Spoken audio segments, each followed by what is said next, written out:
안녕하세요. 새로운 한 주가 시작되었습니다. 이번 한 주도 믿음으로 살아보자고요. 오늘은 마태복음 13장입니다. 천국 비유 장이기도 해요. 첫 번째 비유는 네 가지 땅에 뿌려진 씨입니다. 씨는 하나님의 말씀이고요. 뿌리는 이는 하나님이시죠. 첫 번째 땅은 길가예요. 그런데 새가 와서 먹어버렸습니다.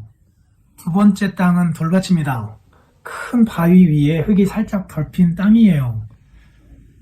기쁨으로 받았는데 햇볕이 쬐자 그냥 뿌리가 말라버렸습니다. 세 번째 땅은 가시덤불이에요. 그 가시덤불이 기운을 막아버렸대요. 네 번째 땅이 좋은 땅입니다. 거기에서는 100배, 60배, 30배의 열매를 맺었대요.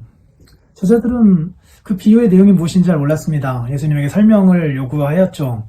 예수님께서 설명하셨어요. 그때 하신 말씀이 의미심장하죠. 천국 비밀을 아는 것이 너희에게는 허락되었지만 다른 이들에게는 허락되지 않았다. 비유로 말씀하신 이유도 이런 거거든요. 믿음이 있는 자들만 받을 수 있는 내용을 말씀하시는 거잖아요. 믿음이 아니고서는 받을 수 없는 내용들이니까요.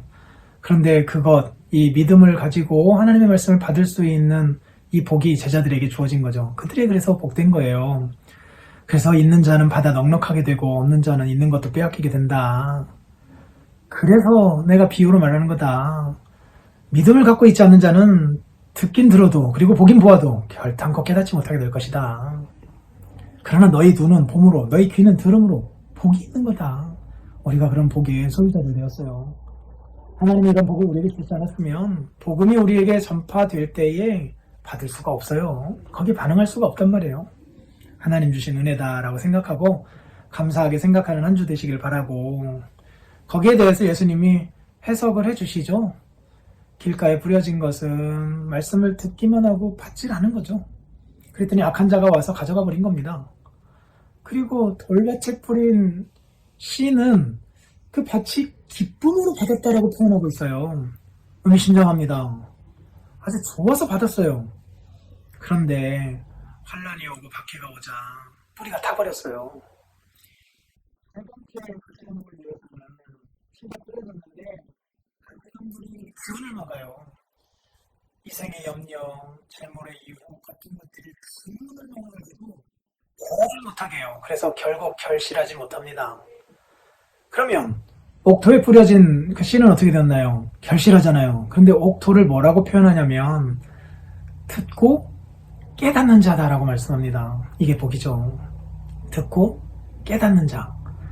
열매 맺은 땅은 단 하나입니다. 옥토예요. 나머지는 열매가 없어요.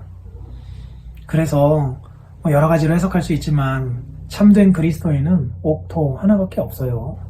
이 비유에서 말이에요. 그리고 곡식이 있는 밭에 가라지를 악한 자가 덧뿌려놨단 말이에요. 그리고 함께 자라요. 제자들이 가라지를 뽑을까요? 물어봤더니 그냥 두래요. 곡식 닥칠까봐 그렇대요. 마지막 날에 추수 때 명확하게 구분할 거래요. 이 세상에 악한 자들이 있고 그 악한 자들이 행하는 일들이 어떻게 보면 그냥 내버려질 때가 있어요. 한편으로는 그들조차도 돌이키기를 원하시는 그 사랑을 엿볼 수 있고, 또 하나는 이러한 역경 속에서 주님 의지하면서 빚어져가는 그리스도인들의 모습. 그래서 거기서 맺어지는 열매가 훨씬 더 아름답기 때문에 주께서 뜻이 있어서 이 땅에서 악을 다 제하지 않는 경우가 있어요. 이런 것들에 상심하지 말고 결국에는 하나님이 결국 악인은 들여 모아 곳간에 두시고 쭉정이는 이제 버려져 불태워진다라고 하는 사실 기억하면서 하나님 의지하면서 하루하루 살아가시면 좋겠어요. 그리고 겨자씨 비유는 간단하죠. 정말 참기만한 그 비유인데 그렇게 큰 아름드리 나무가 되잖아요. 그래서 새들이 거기서 깃들게 되잖아요. 하나님 나라가 그렇다는 거예요. 겉보기에는 이렇게 작아 보인대요. 그러나 들어가 보면 이렇게 웅장할 수가 없대요. 이 하나님의 나라의 오묘한 측면을 올 한 해 여러분들이 맛보시면 좋겠어요. 경험해 보면 알거든요. 특별한 복이 있으면 좋겠습니다. 그리고 가라지 비유에 대한 해석을 하신 이후에 천국에 대한 세 가지 비유를 우리에게 말씀하셔요. 밭에 감추인 보화, 그리고 그 장사꾼에게 들려진 값비싼 진주, 그리고 어부에게 있는 그 물고기, 세 비유인데 하나님의 나라가 그렇대요. 특징이 뭡니까? 밭에 감추인 보화를 농부가 발견했어요. 어떻게 행동합니까? 기뻐하면서 즉시 자기의 소유를 다 팔아 밭을 삽니다. 이 하나님의 나라의 특징이래요. 진주도 마찬가지예요. 평생 갖고 싶어 했던 그것 하나를 발견하게 된 거죠. 내 재산이 좀 문제가 아니라는 거예요. 그거하고는 비교되지 않을 정도로 큰 가치를 지니긴 것이기 때문에 다 기쁨으로 팔아서 그것을 산대요. 물고기도 마찬가지고요. 하나님의 나라가 얼마나 크고 위대한지를 경험하는 바가 이렇게 중요하구나라고 하는 것을 알게 해주죠. 그래서 주님을 위하여 헌신하고 희생하는 것은요, 이건 손해보는 장사가 아니라는 거예요. 그거 가치를 알기만 하면 그냥 충분히 투자하고도 남을 그런 좋은 일이라고 하는 것을 우리에게 말씀해 줍니다.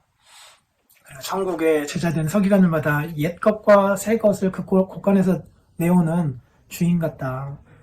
구약의 말씀, 신약의 말씀들을 이 복음의 정신 안에서 자유자재로 해석하면서 삶 속에 적용할 수 있는 사람들, 그들이 우리들이다라고 말씀을 하시잖아요. 그런데 예수님에 대해서 더 잘 알고 있었던 그 고향 사람들은 잘 알고 있었던 그것이 빌미가 되어 혹은 덫이 되어 그들이 예수님을 받아들이게 됩니다. 고향에서 천대받아요. 의미심장합니다. 여러분들에게 예수님은 누구이십니까? 나에게 예수님은 누구입니까? 하루 생각해 봅시다.